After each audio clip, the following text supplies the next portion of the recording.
يصلي ويسلم على رسوله الكريم أما بعد فأعوذ بالله من الشيطان الرجيم بسم الله الرحمن الرحيم فصل لربك وانحر صدق الله العلي العظيم وصدق رسوله النبي الأمين الكريم الرؤوف الرحيم ونحن على ذلك لمن الشاهدين والشاكرين والحمد لله رب العالمين.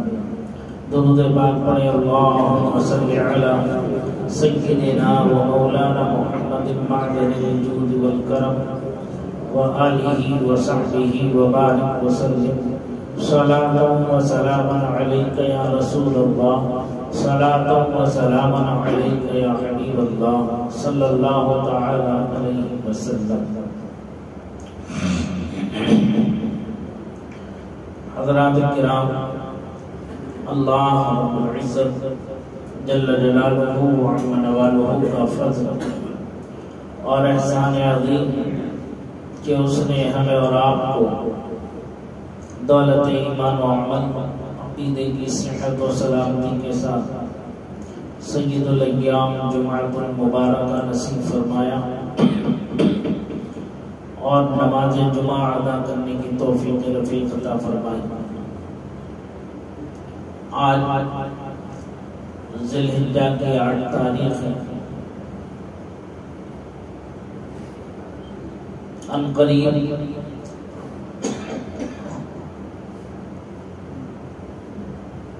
عید الاضحیٰ کی خوشیاں، سعادتیں اپنی پوری شان و شوکت کے ساتھ ہماری طرف بڑھ رہی ہیں. اللہ اپنے بندوں میں جسے چاہے یہ سعادتیں نصیب فرمائے اور جسے چاہے ان سعادتوں سے محروم کر دے.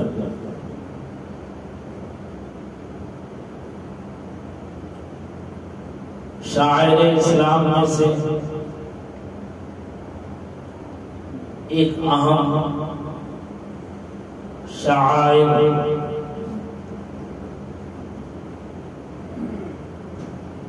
قربانی بھی ہے. یہ عظیم نشانی ہے، یہ عظیم نعمت ہے جو اللہ تعالی کی طرف سے اس کے بندوں کو عطا کی گئی. قربانی ہر صاحب نصاب پر واجب ہے. وہ اپنی طرف سے قربانی کرے گا. 10 تاریخ کو اللہ تعالی کی بارگاہ میں اس کی رضا کے لیے قربانی کے جانور کے خون بہانے سے بڑھ کر کوئی چیز محبوب نہیں. اس لیے حکم دیا گیا ہے قربانی کرو تو کرو. یہ قربانی بھی سنت ابراہیمی ہے. پوری دنیا جانتی ہے، پوری دنیا سمجھتی ہے، چاہے وہ اپنے ہوں، غیر ہوں، کسی بھی مذہب کے ماننے والے ہوں. انہیں خوب اچھی طرح معلوم ہے کہ مسلمانوں کے 2 بڑے تہوار، ایک عید الفطر، مسلمان اللہ کی رضا کی خاطر اس کے حکم پر پورا مہینہ روزہ رکھتے ہیں، عبادت و ریاضت کرتے ہیں، اس کی بندگی کرتے ہیں. اس کے بعد اس کے حکم پر عید کی خوشیاں مناتے ہیں. دوسری عید عید الاضحیٰ ہے. یہ خالص اسلامی عمل ہے جو صرف اور صرف اللہ کی رضا کے لیے مخصوص اوقات میں حلال جانور کو اللہ کی رضا کے لیے اسے قربان کیا جاتا ہے۔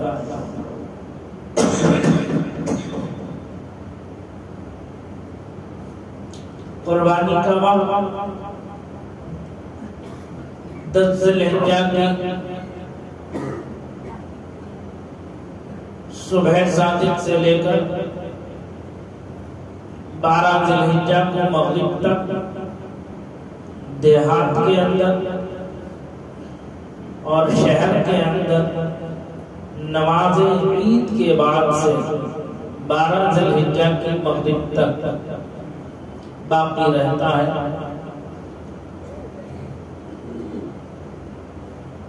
جسے اللہ نے توفیق دی وہ قربانی کرتا ہے، جسے اللہ کے یہاں سے توفیق نہیں ہے وہ محروم اور قسمت کل بھی تھا وہ اب بھی رہے گا۔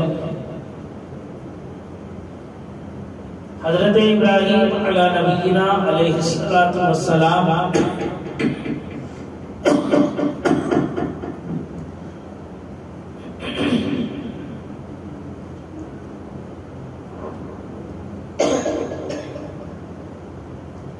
کی عظمت و بزرگی، ان کے تقوی اور طہارت،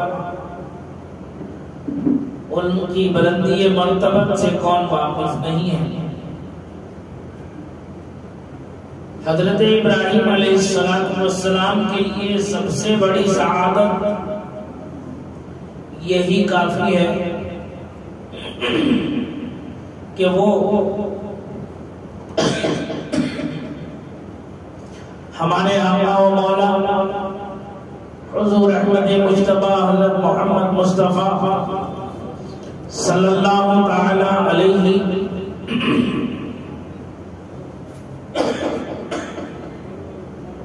وسلم کی جد امجد ہے،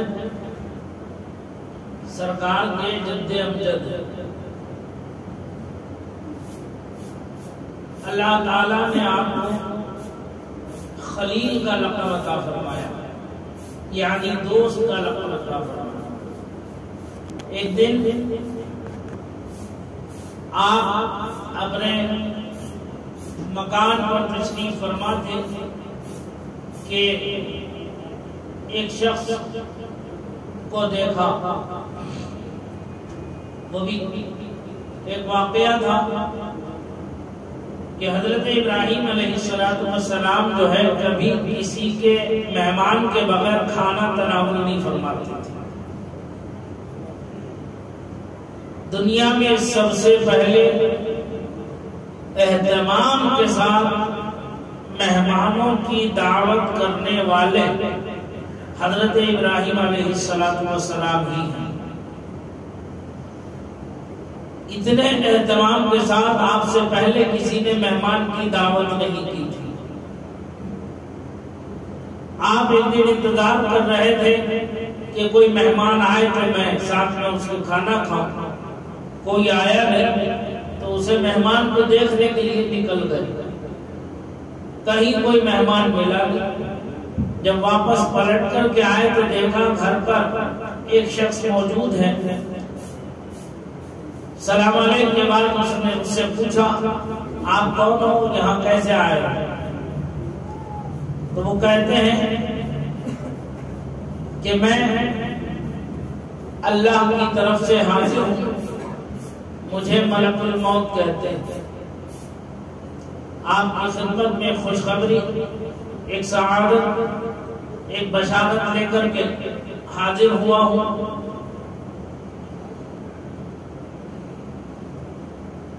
وہ کیا ہے؟ کہا آپ کو مبارک ہو اے ابراہیم، آپ کے رب نے آپ کو اپنا خلیل منتخب فرما لیا۔ تو آپ نے سجدہ شکر بجا لایا اللہ تعالی کی بارگاہ میں۔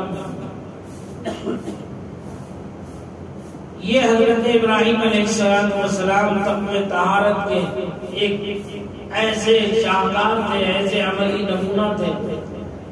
جب سرکار کو جد امجد ہیں تو وہ اعلیٰ صفات ان کے اندر ہوں گی.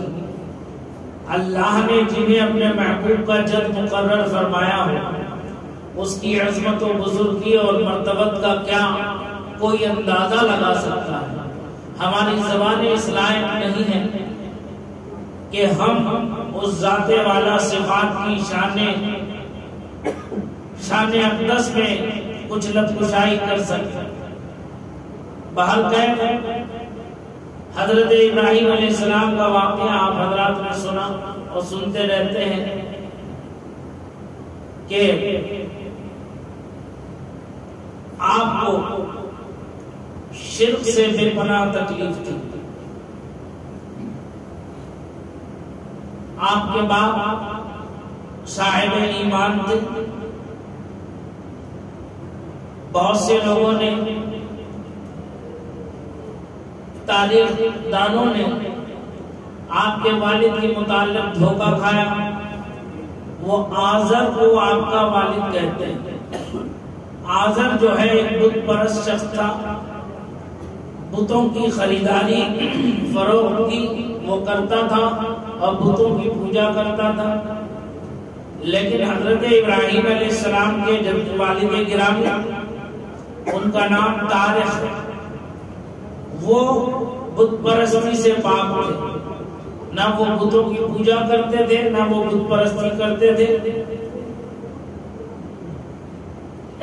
اور یوں بھی اس بات پر یقین ہے اہل ایمان کو، کیونکہ سید عالم نور مجسم صلی اللہ تعالی علیہ وسلم نے یہ ارشاد فرمایا، صحیح حدیث میں ہے کہ سرکار فرماتے ہیں اللہ تعالی نے مجھے پاک طیب و طاہر صلبوں میں منتقل کرتے ہوئے حضرت عبداللہ کی پیشانی میں جلوگر فرمایا.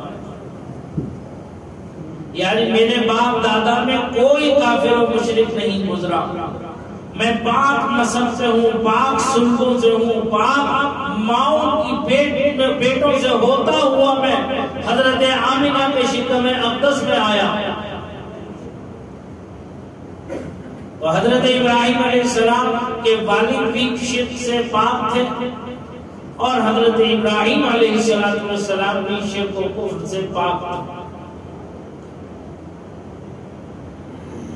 حضرت ابراہیم علیہ السلام کے واقعے کو قرآن کریم نے بڑے پیارے انداز میں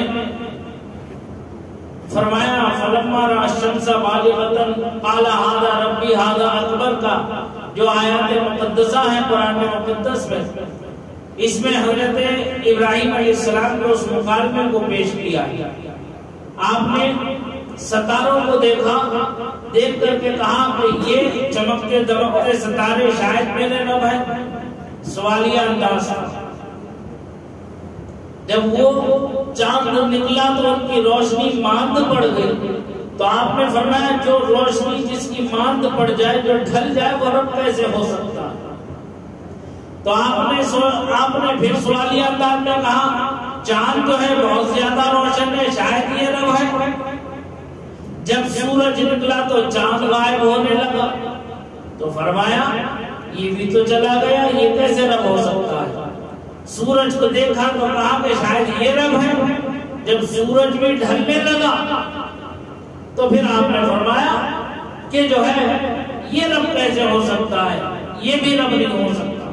پھر اس کے بعد ارشاد فرماتے انی وجہت وجہی للذی فطر السماوات والارض حنیفا وما انا من المشرکین.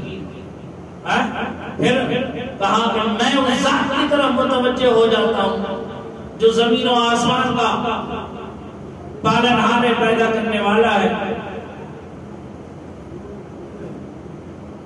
تو اس مکالمے پر بھی بعض لوگوں کو دھوکہ ہو گیا. مولانا ابوالعلا مودودی جو مودودی جماعت کے بانی ہیں، جسے آج کی زبان میں جماعت اسلامی کے نام سے متعارف کیا جاتا ہے، اصل میں یہ جماعت جو ہے وہ مودودی جماعت ہے. مولانا ابوالعلا مودودی اس کی تفسیر کے تحت لکھتے ہیں کہ اس سے معلوم ہوا کہ نبی کو جو ہے پہلے شرک کی منزل سے گزرنا پڑتا ہے، تب جا کر اسے نبوت ملتی ہے. نعوذ باللہ من ذالک.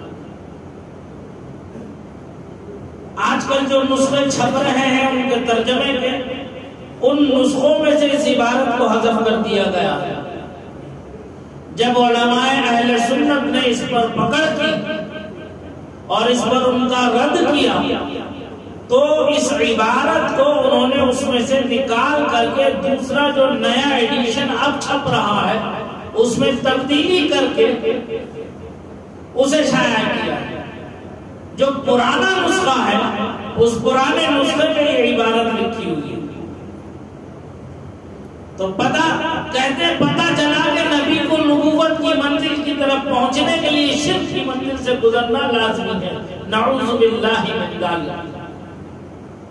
ہم اہل سنت و جماعت کا عقیدہ یہ ہے کہ اللہ کے فرشتے اور اس کے انبیاء و مرسلین شرک سے پاک ہیں، معصوم عن الخطا ہے، وہ گناہگار نہیں، وہ چاہ کر بھی گناہ نہیں کر سکتے، اور بلکہ وہ چاہے نہیں کیونکہ اس کا اختیار ہی انہیں نہیں دیا گیا.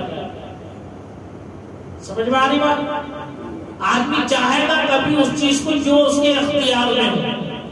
گناہ سے وہ پاک ہے، اللہ نے انہیں جو ہے گناہوں سے پاک رکھا ہے. تو اس لیے انبیاء سے گناہ کا سرزد ہونا یہ محال ہے. جو نبی کو گناہگار مانے وہ دائرہ اسلام سے خارج ہے. سمجھ میں آ رہی بات؟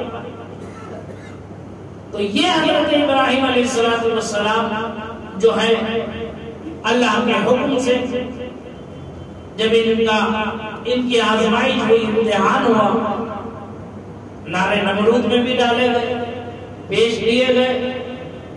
آگ نے بھی جو ہے رب کے حکم سے، جسے قرآن میں فرمایا قلنا یا نار کونی بردم و سلام علی ابراہیم، اے آگ میرے ابراہیم پر ٹھنڈی اور سلامت ہو جاؤ. تو صرف آپ کے جو ہاتھ باندھے گئے تھے رسی سے، وہ رسی جل کے ٹوٹ گئی. آپ کے جسم کو ذرا سی آگ نے جو ہے تپش بھی نہیں پہنچائی، گلے گلزار ہو گئے. یہ حضرت ابراہیم علیہ السلام کا معجزہ بھی ہے. اور کیوں نہ ہو، سرکار کے جد امجد ہے، نور مصطفیٰ ان کی پیشانی پر جلوہ فکن تھا. سرکار جسے فرمائے کہ جس کا جسم میرے جسم سے مس ہو جائے اس پر آگ حرام ہو جاتی ہے جہنم کی. تو خود ان کے جد امجد جن کے بطن مبارک میں، جن کے پشت مبارک میں سرکار خود بنفس نفیس جلوہ بار ہو، تو ان کے جسم اطہر کو جو ہے کیسے آپ چھو سکتے؟ اسی لیے بزرگوں نے فرمایا ہے، اولیاء کاملین کے معمولات میں سے اگر کسی کو بخار آ جائے، علاج معالجہ کرا کے وہ تھک جائے، وہ بخار اس کا جاتا نہ ہو، باری باری کا بخار آ جائے بدن. دیکھیے 3 چیزیں حدیث شریف میں نعمت فرمائی گئی اللہ تعالیٰ کی طرف سے.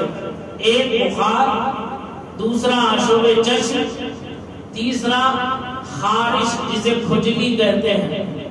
یہ 3 نعمتیں ہیں جو اللہ کی طرف سے بندوں کے لیے ہیں، اور یہ آتی ہیں گناہوں کو دھونے کے لیے. آپ دیکھتے ہیں بخار میں جسم کا حصہ دکھتا ہے، ہڈی ہڈی میں تکلیف ہوتی ہے. تو یہ گناہ جو ہوتے ہیں بندے کے گناہ صغائر، ان کو دھونے کے لیے، ان سے نجات کے لیے یہ ایمان کی برکت کی وجہ سے، مصطفیٰ جان رحمت کی امت ہونے کی وجہ سے اللہ تعالیٰ نے امت مصطفیٰ پر یہ فضل فرمایا۔ اگر بخار نہیں جاتا ہو، وہ مرض کی شکل اختیار کر گیا اور اس سے تکلیف زیادہ بڑھ جائے، تو اس کے لیے بزرگوں نے فرمایا اول آخر درود شریف پڑھ کر 3 بار 5 بار 7 بار جتنی گنجائش ہو تمہارے پاس وقت میں، اور 111 مرتبہ یہ آیت کریمہ قلنا یا نار کونی بردم و سلاما علی ابراہیم پڑھ کر کے اس کے اوپر دم کر دو، انشاءاللہ 3 دن نہیں گزرے گے کہ بخار اتر جائے گا۔ سمجھ میں آ رہی بات؟ یہ وہ وظیفہ ہے۔ تو یہ حضرت ابراہیم علیہ السلام کا معجزہ یہ نار نمرود سے بھی ہے، اللہ کی عطا سے، اس کے فضل و کرم سے۔ اللہ نے آپ کا ایک امتحان لیا، فرمایا گیا کہ سب سے عظیم چیز جو تمہیں سب سے محبوب ہے وہ اللہ کی راہ میں قربان کر دو۔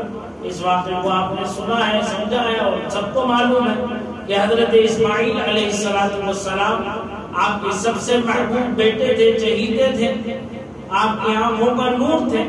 آپ نے انہیں اللہ کی راہ میں ذبح کرنے کا ارادہ کیا، بیٹے سے کہا، بیٹے نے کہا جو رب کا حکم ہے آپ اس پر عمل کیجیے۔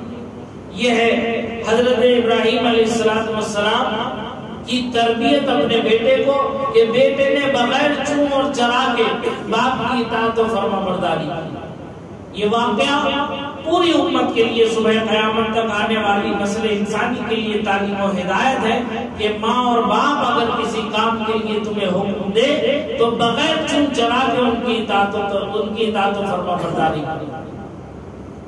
ہوگا کیا یہ اللہ جانے اور اس کا رسول جانے، لیکن اللہ اس کے جو ہے تمہارے باپ کا حکم ہے تو تمہیں اسے بجا لانا۔ ہاں صرف شرک کے علاوہ ہر کام ماں باپ کا کرنا یہ ضروری ہے، ان کا حق ہے اطاعت والدین میں سے کہ ماں باپ کی فرما برداری کریں۔ سمجھ میں آگئی بات؟ اس واقعے کے بعد دمبا لایا گیا، دمبا ذبح کر دیا گیا۔ یہ سنت ابراہیمی ہے۔ قربانی ہر سال سرکار نے فرمایا صاحب نصاب پر واجب 52.5 تولہ چاندی یا اس کی قیمت جس کے پاس آج کے زمانے میں موجود ہے، حاجت اصلیہ کے علاوہ اس پر جو ہے یہ قربانی واجب ہے۔ 634 گرام 184 ملی گرام چاندی آج کے وزن کے مطابق جس کے پاس ہے یا اس کی قیمت ہے، وہ شخص جو ہے قربانی اس کے اوپر واجب ہے۔ 10 ذی الحجہ کی صبح صادق سے دیہات میں، نماز عید کے بعد شہر میں، سے لے کر 12 ذی الحجہ کی مغرب تک، غروب آفتاب تک قربانی کرنا واجب ہے۔ صرف قربانی ہی کرے گا یا قربانی کا جانور یا اس کا پیسہ یہ بطور صدقہ نہیں دے سکتا۔ جیسے کہ بعض لوگ یہ کہنے پر آ گئے ہیں، اللہ تعالیٰ نے ہدایت عطا فرمائے، اپنے سلیم عطا فرمائے کہ حالات ٹھیک نہیں ہے، کیا قربانی کرنا ضروری ہے؟ ہم قربانی نہیں کرتے، وہ پیسے اتنے جو ہیں ہم کسی غریب کو دے دیں گے، تو یاد رکھو یہ شرع ناجائز ہے، آپ ایسا نہیں کر سکتے۔ ارے تمہیں تو اپنے رب کا حکم ماننا ہے، اس کی اطاعت و فرما برداری کرنا ہے، نہ کہ دنیا اور اہل دنیا کی طرف توجہ کرنا۔ سمجھ میں آ رہی بات؟ اللہ تعالیٰ کو قربانی کے ایام میں جانور کی قربانی کے علاوہ کوئی بھی عمل پسند نہیں ہے۔ اب یہ اس وقت تک صاحب نصاب نہیں رہا، 10 تاریخ آ گئی، کیا کریں؟ اب 10 تاریخ کی صبح یہ صاحب نصاب ہو گیا تو اب اس کے اوپر قربانی واجب ہو جائے گی کہ یہ قربانی کرے گا۔ اب 10 تاریخ میں بھی یہ صاحب نصاب نہیں ہے 11 میں ہو گیا تو 11 میں کرے گا، 11 میں بھی نہیں ہے، 12 تاریخ آ گئی، 12 میں بھی یہ صاحب نصاب نہ ہو سکا، اور 12 کی عصر میں یہ صاحب نصاب ہوا، چونکہ مغرب تک، غروب آفتاب تک قربانی کا وقت باقی ہے، تو اس پر لازم ہے کہ یہ قربانی کرے۔ سمجھ میں آ رہی بات؟ اب اگر شامت اعمال سے قربانی کا وقت گزر جاتا ہے اور اس کے اوپر قربانی واجب ہے، تو اس صورت میں یہ اب اس قربانی کا پیسہ صدقہ کرے گا۔ اگر نہیں کرتا ہے تو یہ گناہگار ہے، اللہ کی بارگاہ میں جو ہے مستحق عذاب ہے۔ سمجھ میں آ رہی بات؟ جانور یاد رکھو، حدیث شریف میں فرمایا گیا کل قیامت کے دن 3 کوڑے تولے جائیں گے، جب نامہ اعمال ہمارے کمزور پڑ جائیں گے، بخشش و مغفرت کا معاملہ لٹکنے لگے گا، تو اللہ تعالی جو ہے اپنے کرم سے اس بندے پر کرم فضل فرمائے گا کہ اس نے 3 کوڑے دنیا میں، نمبر 1 جو جہاد کے لیے جانور پالا جاتا ہے، اگرچہ زندگی میں اسے موقع نہ میسر آئے لیکن اس نے اسی کی نیت سے اسے پالا، تو اس کی جتنی گندگی، جتنا کوڑا کرکٹ ہوا، کچرا ہوا، یہ اس نے صاف کر کے اٹھا کے پھینک دیا۔ دوسرا، اللہ کی رضا کی خاطر اس کے گھر کی خدمت، مسجد کی صفائی ستھرائی کی اس نے، مسجد کا جو کوڑا ہے یہ کوڑا سمجھ کر کے اٹھا کے پھینک دیا، لیکن وہ اللہ کے یہاں محفوظ رہا۔ تیسرا، قربانی کا جانور جو یہ قربانی سے پہلے لا کر اس کی خدمت کرتا ہے، دیکھ ریکھ کرتا ہے، صفائی ستھرائی کرتا ہے، اس میں جو گندگی ہوتی ہے، کوڑا کرکٹ ہوتا ہے، یہ کوڑا سمجھ کے اٹھا کے پھینک دیتا ہے، لیکن وہ اللہ کے یہاں محفوظ رہتا ہے۔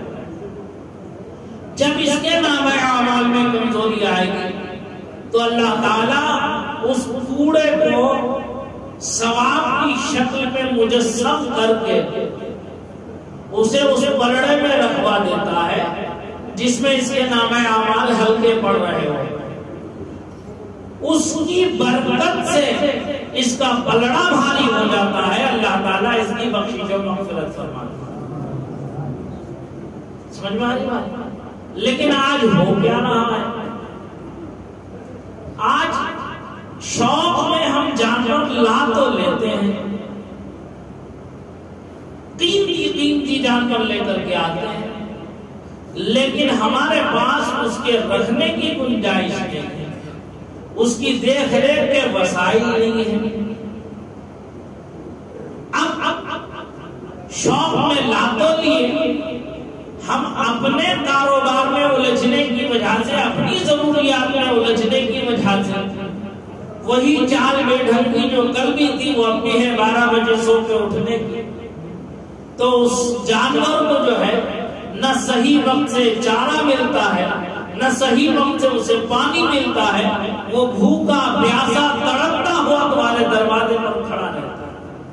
بتاؤ کیا یہ حق ادا ہوگا؟ یہ خدمت ہوگی ہماری اس کے ساتھ؟ نہیں، اس کے حق کی ہم تلفی ہوگی ہم سے۔ جب ہمارے پاس گنجائش نہیں ہے تو ہمیں لانے کی پہلے سے ضرورت بھی نہیں ہے۔ الطہارۃ نصف الایمان فرمایا، پاکی صفائی آدھا ایمان ہے، تو پاکی صفائی آدھا جب ایمان ہے تو اس آدھے ایمان کو تو ہمیں باقی رکھنا چاہیے۔ اب ہم صفائی ستھرائی کرتے نہیں جانور کے معاملے میں، تو لہذا ہم لا کر محلے میں باندھ دیتے ہیں، چوراہے پر باندھ دیتے ہیں، گلی کوچوں میں ایسی جگہ باندھ دیتے ہیں کہ جہاں گندگی ہوتی ہے، اب بارش کا موسم ہے، بارش ہو جاتی ہے تو کیچڑ ہو جاتی ہے، وہاں اس جانور کی بیٹ، اس کا پیشاب، وہ سب مل ملا کر ایسی گندگی ہو جاتی ہے اور ایسی بدبو پھیلنے لگتی ہے کہ اس محلے میں قدم رکھنے کو جی نہیں چاہتا۔ اب اگر کوئی نمازی نماز کے لیے آنا چاہے تو اس کے لیے مشکلات کھڑی ہو جاتی ہے۔ جانور ہے، بکرا ہے، کہیں دم ادھر ادھر مارے یا منہ ادھر ادھر مارے، بھدک جائے تو اس کی جو چھینٹیں اڑ کر نمازی کے کپڑے پر آ جائیں گی تو نماز سے روکنے کا گناہ کس کے اوپر ہوا؟ جس نے وہ جانور باندھا روک کرنا۔ اور راہگیروں کو تکلیف کس سے ہوئی؟ جس نے وہ جانور باندھا۔ اور اسی وجہ سے جو ہے دوسری قومیں ہم سے متنفر ہو رہی ہیں کہ ہمارے پاس صفائی ستھرائی نام کو بھی نہیں ہوتی، گندگی ہم نے اپنے گلوں میں ڈال دی۔ اس لیے کسی کو تکلیف بھی نہ ہو، سنت بھی ادا ہو جائے، کام بھی پورا ہو جائے۔ قربانی کرتے وقت اس بات کا بھرپور لحاظ خیال رکھا جائے کہ قبلے کی طرف جانور کا منہ ہونا چاہیے۔ قربانی کرنے سے پہلے چھری کو بہت تیز اس کی دھار رکھنا چاہیے تاکہ ذبح کرتے وقت جانور کو تکلیف نہ ہو۔ کم سے کم جو ہے 4 رگیں اور کم سے کم 3 رگوں کا کٹنا جو ہے یہ لازم و ضروری ہے۔ اگر چاروں میں سے آدھی آدھی رگیں کٹ گئی تو قربانی نہیں ہوگی، وہ جانور حلال نہیں ہوگا۔ اور جو ذبح کرتا ہے، ذبح کرتے وقت وہ بسم اللہ اللہ اکبر وہ پڑھے۔ اگر اس نے پہلے سے بسم اللہ پڑھ لی، کسی اور کام کر لیے، اسی بسم اللہ سے اگر یہ جانور ذبح کرنا چاہے تو جانور ذبح نہیں ہوگا، وہ حرام ہو جائے گا۔ سمجھ میں آ رہی بات؟ جانور ذبح کرتے وقت اس کی ذبح کی نیت سے ہی بسم اللہ اللہ اکبر پڑھ کے ذبح کرنا چاہیے۔ اب اگر 2 لوگ شوق میں ہیں، حصہ داری میں، وہ چاہتے کہ آؤ ہم دونوں مل کے ذبح کریں، اس میں سے ایک نے بسم اللہ پڑھ لی اور ایک خاموش رہا، تب بھی وہ جانور حلال نہیں ہوا، حرام ہو جائے گا۔ دونوں کا پڑھنا شرط ہے۔ اب ایک خاص بات یہ کہ اس کا جو یہ اٹھی ہوئی ہڈی ہے، اس ہڈی کے نیچے کاٹنا چاہیے، اس ہڈی کے اوپر نہیں۔ قریشی برادری کے لوگ کھال کے تحفظ کی وجہ سے وہ بجائے یہاں سے یہاں کاٹ دیتے، یہاں نہیں کاٹنا چاہیے، ہڈی کے نیچے کاٹنا چاہیے۔ اب ایک چیز اور، جب جانور ٹھنڈا ہو جائے تب اس کی کھال اتارنا چاہیے، اس کے ٹھنڈا ہونے سے پہلے کھال نہ اتارنا۔ اس کے لیے ایک کام جو ذبح کرنے والا، جانور بنانے والا، قصائی جسے کہتے ہیں، وہ دوسری جگہ بھی اسے جانا ہوتا ہے۔ اب یہاں آپ کے قاعدے قانون کے مطابق اسے ٹائم لگ رہا، اپنی منہ مانگی رقم تو لے رہا ہے، لیکن اسے دوسری جگہ کا بھی آرڈر ہے تو اسے وہاں بھی جانا ہے، اور جانور کو ٹھنڈا ہونے میں تھوڑا وقت لگتا ہے۔ تو وہ کرتا کیا ہے؟ جیسے آپ نے ذبح کیا، ذبح کرتے ہی فوراً آپ کے ہاتھ سے چھری لے کے وہ اس کے نڑخڑے کے اندر تیزی کے ساتھ ایک جھٹکا مارتا ہے۔ جب تیزی کے ساتھ جھٹکا مارتا ہے تو اس کی ایک رگ جو ہے وہ دل کے قریب ہوتی ہے، اس رگ کو کاٹ دیتا ہے۔ جیسے وہ رگ کٹ جاتی ہے تو فوراً جانور ٹھنڈا ہو جاتا ہے، دل دھڑکنا ختم ہو جاتا ہے، تو جانور فوراً ٹھنڈا ہو جاتا ہے، اور یہ حرام ہے، یہ حرام ہے۔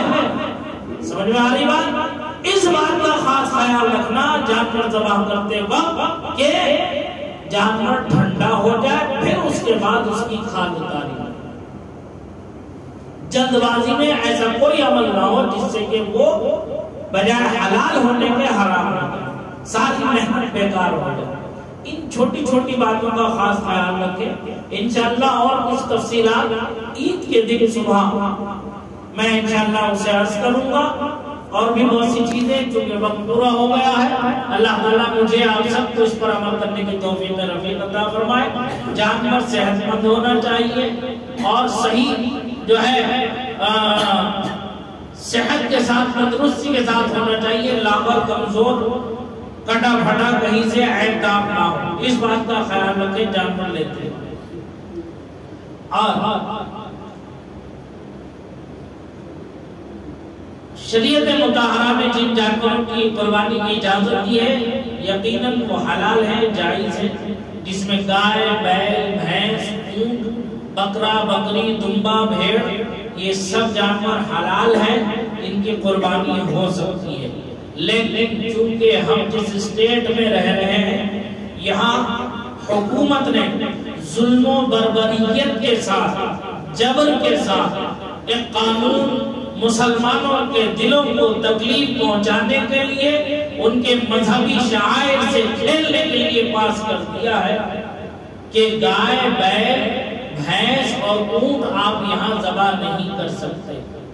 تو اس لیے جان بوجھ کر اپنی جان کو ہلاکت میں ڈالنا یہ بھی شرعاً درست نہیں ہے۔ یہاں جو اہتمام آپ کر سکیں بکرے کا ہی کریں تو آپ کے حق میں مفید ہے۔ ایک بات میں نے یہ سن رہا ہوں کہ کوئی یہ کہہ رہا ہے، کئی لوگوں نے پوچھا بھی کہ حضرت اجازت مل گئی ہے، فلاں کہہ رہا ہے، فلاں کہہ رہا ہے، فلاں کہہ رہا ہے، بنا لو، کر لو۔ یاد رکھو اگر کل کے دن تم پر کوئی آفت آتی ہے تو تمہارا پڑوسی بھی تمہارے ساتھ نہیں کھڑا ہوا ملے، تمہارا بیٹا بھی تمہارے ساتھ چھوڑ کے بھاگ جائے گا۔ سمجھ میں آ رہی بات؟ اس لیے جان بوجھ کر ہلاکت میں نہ پڑو۔